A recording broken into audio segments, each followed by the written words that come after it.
apparently I gotta bring some energy. That's what I'm told. So, good morning everyone. Great crowd. Thank you all for being here. Hope you had a great Metro trip coming. If you didn't take Metro, feel guilty. And I'll make sure I remind you. I just want to thank Jack, Kathy, Greater Washington Partnership, Board of Trade for hosting this great event. Really appreciate being here. Want to recognize we have some board members here. I see board member Rick Andrew, board member Tracy Lowe, Vice Chair Smedberg, Mike Goldman from Maryland, and I don't think our new chair Valerie Santos is here yet, but I just want to really recognize our board members. We have a great thing going on in Metro, the board staff working incredibly well together, collaborative approach to drive things forward. So just want to recognize them and the Metro staff that are here, all the good work they're doing. I guess I got to say next slide because I don't have a clicker. So these are the little topics we're going to cover today, but we'll get rolling really quickly because I'm told I got to speak relatively quickly with a big audience. Here's some highlights by the numbers. A couple I want to call out specifically that I'm really proud of this team. Just last week was our 9th consecutive clean audit. So when you hear people talk about financial management and all these types of things, 9 years of clean audits for a big organization like ours is a big thing to be proud of. 54% decrease in rail safety incidents over the last 2 years, so it continued to drive safety. We're the leading rail transit safety organization in the country. 31% reduction in crime, so last quarter was the lowest crime quarter in 5 years. So when people say there's a lot of crime all over the place, we took it on head on. I'm really proud of the police chief and the team. And the two I'm most proud of would be 83%, which is our customer satisfaction for bus, and 92% for rail. Both the highest in the history of Metro. Again, the highest in the history of the organization, customers saying they like what they're getting out of Metro. So that's a big deal. That was supposed to be an applause break. I just wanted to... Didn't know how to trigger that up. Remember the energy, right? Okay, so next slide. Where Metro goes, the region grows. You all know that. And I think Kathy really mentioned that well, whether it connects to the COG, TOD, kind of goals, whatnot. Record highs at Anoma Station, 40-year-over-year change in McLean.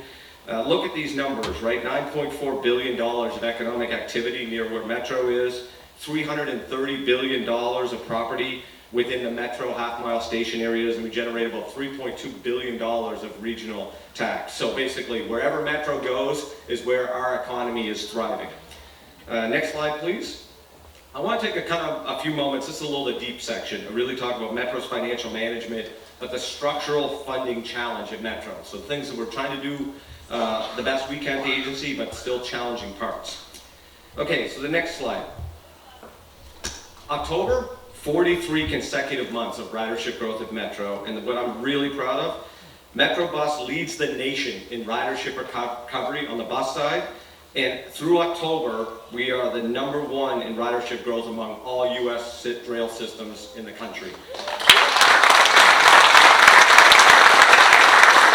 And you can see we're 13% above what we were last year. So every week, every month, ridership continues to grow. We're growing at peak, off-peak, weekends. We carry more people on the bus system now than we did before the pandemic, more people on weekends than we did on rail before the pandemics. All of our special events are driving things. And I think it's fair to say we expect maybe some more people back in the office at the end of January, and we'll continue to see peak hours continue to grow. I don't know what happened. Okay, next slide, please. Strong financial management. We have some members of our team here. Listen, I want to be really clear. We've been pushed really hard to be very transparent and to push hard on saving money. But internally, I want everyone to know, we want to do that too. There really might be a philosophical debate on where we take that savings and put it to. Most of us in transit, they want to run more service, but it doesn't change the fact we want to be as cost efficient as possible. We all pay taxes, we all live here, and we're really proud of that.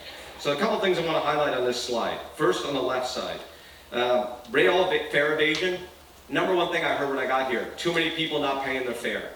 We did new gates, appreciate the collaboration in D.C. with changing the law, put the police out heavily.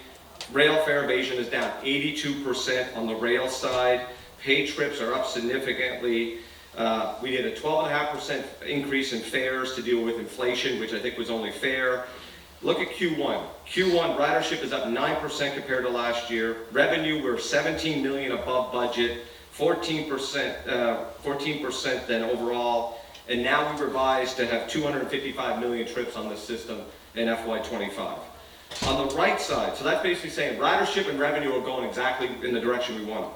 The other side is we want cost management to go down, right? In 2 years, we've identified over $500 million of savings at Metro, and we're running more service than we did.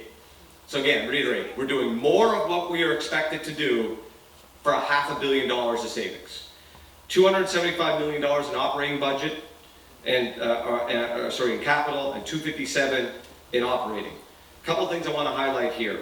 I want to thank our partners at ATU, right? Labor negotiations are always hard, but we got a 0 out of the union over our 4 years, so we have a 0, 3, 3, 3.5. All employees, therefore, at Metro, myself, all non-reps, union, took a 0 in this fiscal year. That is an incredibly hard thing to do in a very hard hiring market, right? So a lot of staff that are working even harder took a 0 to help with this crisis.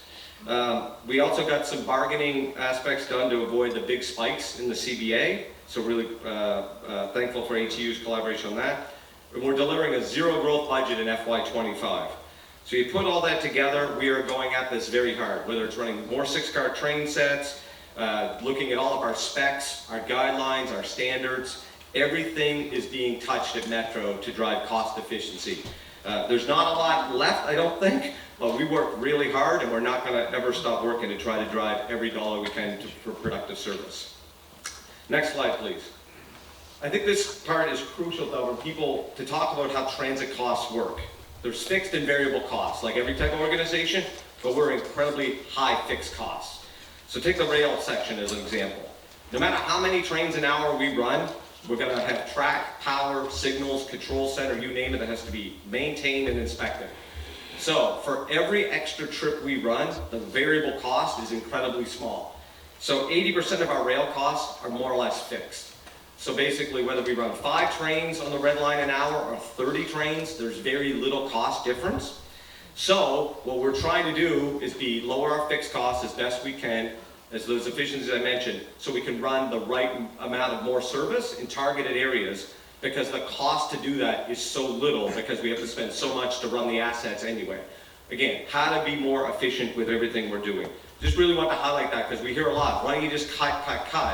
To get big cuts, it means we are cutting deep into service. To add service, costs, I don't want to say nothing, but very, very little. Next slide, please. We are running great service, a lot of ways because the staff is doing a great job, and this region has invested in Metro. And part of that is getting our state of good repair in a good place. The system is in good shape. Perfect? Absolutely not. Signals is where we have to, I'll talk about that in a quick second. But this overall, we're in a pretty healthy house. And a lot of people work very hard to get us here, and that's very much appreciated. As you see, on-time performance, doing very well.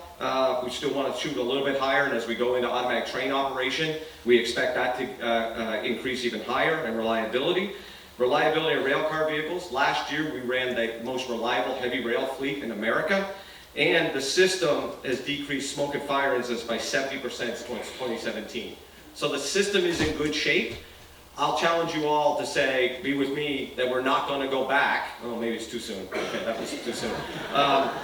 Sorry, keep forgetting what city I'm in here. But we can't go back to where we were in 2017, right? We had a lot of track fires, lots of problems. The system is running well because of those investments. Next slide, please. So, our deficit threatens all that progress in state of good repair. Part of the issue is the PREA money out of the federal government, which is very much appreciated, and the dedicated capital funds that people worked on here in 18 into 19, they were never indexed. So it'd be equivalent to Social Security today, being worth a couple bucks for someone that might be 90 years old getting their check. We need to index things. Now, we can have a policy debate on what the index should be. Is it CPIW? Is it construction index? Is it some other type of 3%, some inflationary mark, but we have to index things. And that did not happen. So now we have a deficit coming, and if we don't do that, this line indicates where our state of good repair program is going to go. We are going to drop significantly from about $2.4 billion a year, give or take what we spend, and it's going to go down significantly, and problems are going to happen. We all know what's going to happen if we get there. It's going to cost even more money to dig ourselves back out of the hole we just created. Different way to look at this on the next slide. Unfortunately, internally, we call this Big Red. Now, Big Red has come down a lot in 2 years, which we're really proud of the effort, but Big Red still exists. The reason you have this arrow where it says 0.4 and 0.8 is the 2018 capital dollars allow us to do financing. So we sell bonds and finance. But because it wasn't indexed, we don't have enough capacity to get to a revolving or rotational bond program. So right now, we've been doing 2 things. One, we've been stealing capital money to pay for operating budget. Never a good thing to do. Now we're doing that a little less than we planned on doing last year, but we're still doing too much of it. And number 2, cost of inflation on all of our projects went up significantly. So if you look at this, we are now going to run out of that debt capacity around FY28. There's a chance we stretch it into 29, but generally give or take 28. The way we do capital, that means we need to start making decisions this year into next year on what we're not going to do, because when you buy rail vehicles or big construction projects, they are years in the making.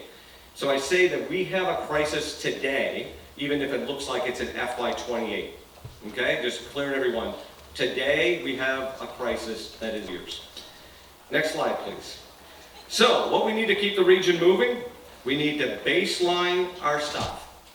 So if we got a 3% baseline index on operating, if we can get $140 million by FY28, that means we will stop stealing from the capital program into operating. And if we tie that to 3%, and Jack has said this to me, and he said, please be more overt with this statement. Metro can commit to maintaining current service levels with that investment. Because that way, we know we have our growth at 3%, and it's baseline to where we are. And then Metro has to live within its means on 3% to do that operating. To me, that's a fair thing that Metro must be able to accomplish and live within its means. But we got to get our baseline correct. We did most of it last year, but we couldn't get to the whole piece. 140 and FY28 dollars would actually do that on the operating side. And again, this is Metro, all 3 state 140, right? Not individual state. Next slide. Now on the capital side, as I mentioned, PREA and dedicated funding not indexed, that's worth $340 million. If we had have indexed both, we'd have $340 million more today. So if we get our baseline reset and we index, same thing that I think Jack, the business community, and a lot of stakeholders are looking for us to say at Metro. Metro then can commit to maintaining state of good repair with that investment, because that will have enough to get into rotation or revolving bond program.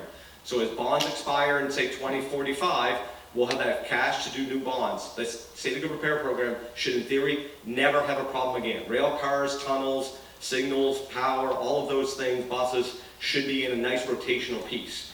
So it's, again, what I mentioned, the 140, the 340, right? Those are base and index them. The next slide. To get more out of our system though, we estimate about $120 million more can get us running the best regional system with the assets we have. We need more bus service in this region, even on top of better bus network redesign. So this would get us 15 more routes on our, added to our 48 service network right now.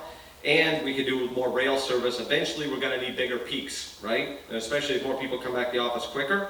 We're going to need more 8 cars. We want to open at 6 a.m. again, and we need to close at 2 a.m. again on the weekends. We got our wrench time overnight worked out, so we can actually do that more efficiently now. That is the world-class region that we know we are, and we got to deliver the service. So this is, I think, where DMV Moves is really focused on this as well. So in summation, if you look at the next slide, 140, 340, 120, $600 million gets us what we run today, state of good repair, and more service on top of the assets we have. So meaning we run every bus and every train as cost efficient as possible and get the biggest investment out of this big, huge thing that we have in the region. Okay, so the next slide. If we're going to do all that though, we also then have some longer term issues that we got to think about, right? Because to me, that's kind of the foundation. These are what I just mentioned up to $600 million, those are things we have to do. And whether we do them at once or not, it doesn't change. Those things all have to get done. Here's where we really are, though. Sorry, next slide. You have a monitor here, you gotta look. So the next slide. Let's talk about ourselves as a region, though. So at one point, we were on the left. This region came together in the 60s and said, hey, we need a unified transit vision, and we're going to be millions of people bigger. And so we went from that, we built that out, and now we have what's on the right. We don't have a unified regional vision for transit. We have a lot of great partners, many in the room. We got tons of plans, but we don't have an integrated regional network. We don't have regional integrated thinking.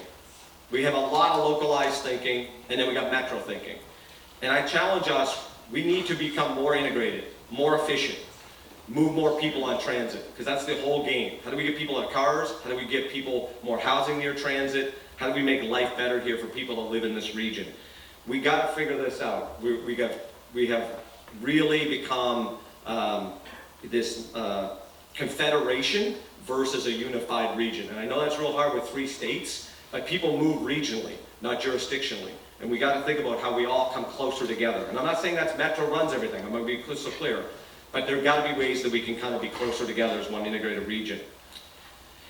The next slide. Here's where Metro really needs to think about the $600 million. The 2 most important things for us in Metro, we need to think about our advanced signaling system. We have a 1970 signaling system as our base. We need to get towards full automated trains. That's the future of Metro.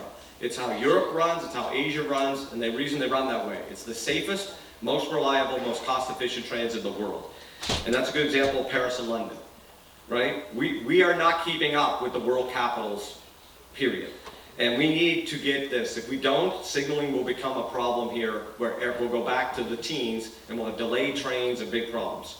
Second, we need a regional BRT bus program.